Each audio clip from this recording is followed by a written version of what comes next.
have been married for 25 years and we're still going on.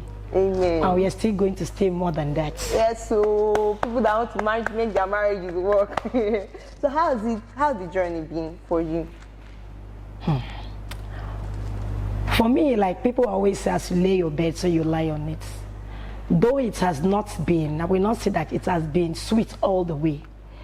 But if you have, or you know what you want for your marriage, you work towards it. You're committed to it. You stay no matter the trials or whatever. I'm not saying that trials will not come. I'm not saying that there will be no tough time. I'm not saying that there will be no challenges. There will always be challenges. But it is your determination, your commitment. I mean, I've made up my mind to stay despite anything, all odd. I am committed to this thing. Even when people talk about relationship outside marriage, when you're committed to a relationship, it stays.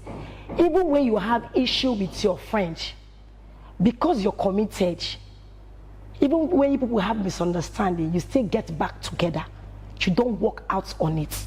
You make it to work. So what has kept me in my marriage has been commitment, dedication, committed to the end. No matter what. There's this slogan that you used to say, we die here. So that is just how that is what you just told yourself. Yes, that is how I have made up my mind. Yeah. But God has been very faithful in the 25 years. Okay. So what do you think is the reason? What's that major thing that you can say is this is the reason why people are really divorcing these days? Like I always say that different stroke for different couples. For me, I look at the LCM of people walking out of their marriage, failed expectation. But one thing I've come to discover is that most people are too impatient. You get into marriage 1 year, 2 years, 3 years, not the expectation you are having is not coming forth. You just walk out on it. As you left Mr. A, you also leave Mr. B because you don't have the patience. So you need to be patient and be committed in marriage. There is nothing that patience cannot bring to you. It doesn't matter how long it tarries.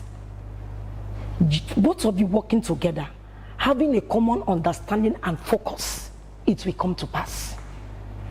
So if you are expecting that it is only one person that is going to work it out to come to pass, my dear, in this our present world, no. You have to work hand in hand. You have to have a common focus. You have to have a common understanding and above all, commitment. Let God be the LCM of that marriage. It will surely come to pass no matter how long it takes. So you're saying people walking out of their marriage at, let me say, 14 years, they are not patient enough? They are not. They are not. And there's one thing I've come to understand, that men don't like nagging wife. They don't like it. How about men that nag? Yes, there are men that nags. There is one thing I've come to understand, that God is the perfect mixer. When he gives you a nagging man, the wife is not the nagging type. So if you have a nagging husband, you as the wife should be able to, you know how you will manage him. I want to say that when you were dating him, along the line, you should know that he's a nagging type. So if you were able to scale through a relationship with him, and you made up your mind to marry him, you should know that he's a nagging type. So you should also prepare, give room for his nagging. So back to what I said earlier, apart from patience, what else are factors? Let's talk about social media. Do you think social media is one of the major factors for the increase of divorce? It's not a major factor as per se, but it has contribution. Okay, it's not a factor, it contributes. Yes, it does contribute in the sense that I go to social media. Someone just posted, my husband took me to Dubai to go and shop and the rest and the rest. And you don't even know whether what she's saying is true or whether what he's saying is true. You now go home. There may be picture evidence. There may be video evidence. Do you know that there are some hotels here in Rivers State that looks like that of Dubai? Because there not be lady that her friend's husband bought a car for her. Do you know it became an issue in the house? The husband should give her the key to his Jeep. The man said, why what is bringing all this one? Yeah. She couldn't tell the man what is bringing all that.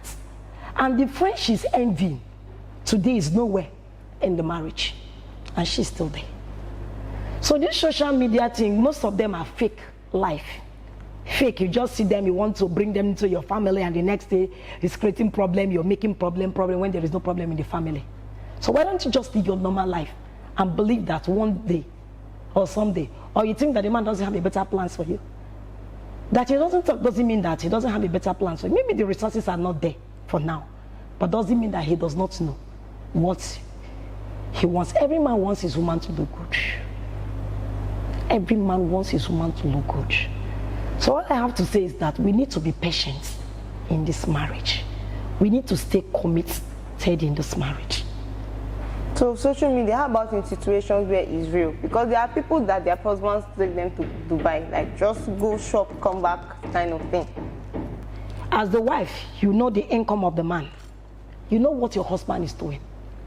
What the man is doing might not be the same business of what the other man is doing. So you don't compare your husband with the other man. But on the long run, growth is meant to happen. Both physical, financial growth as well. So are you telling me that you have been married for like 5-10 years? The finance has been like that? How about in a situation where it's going down? When it's going down? Let's talk about this situation where it's going down. The man is no longer the way as buoyant as he was at the beginning of the marriage, and then the woman turns out to be carrying financial load. In such situations, how can marriages work through those situations? Because there are people in such situations currently. I've not seen anywhere that is written that the man must be the only one bringing into the family. I have not seen anywhere. Do you know there are some women that foot the bills in their house and yet nobody knows? They still carry their husbands as king. Now are you telling me that the man is daft? That he doesn't know his responsibility? That he wakes up to sit down? The man will be trying his best. There are people, women that are supporting their husbands. They treat their husbands as king. And when you see the man, you will think that it is the man that is bringing. And you are there killing yourself inside your house. So why don't you package your marriage? Must you tell everybody that you are the one that is in charge?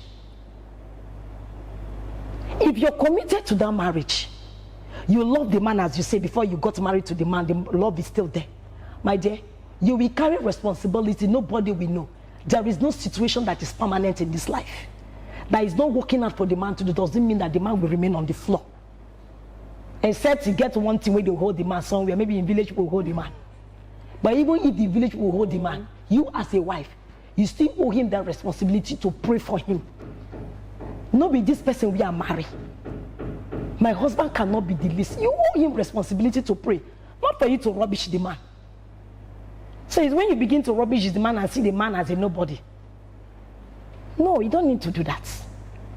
So let's say in a situation where the man is lazy, because the truth is we have lazy men.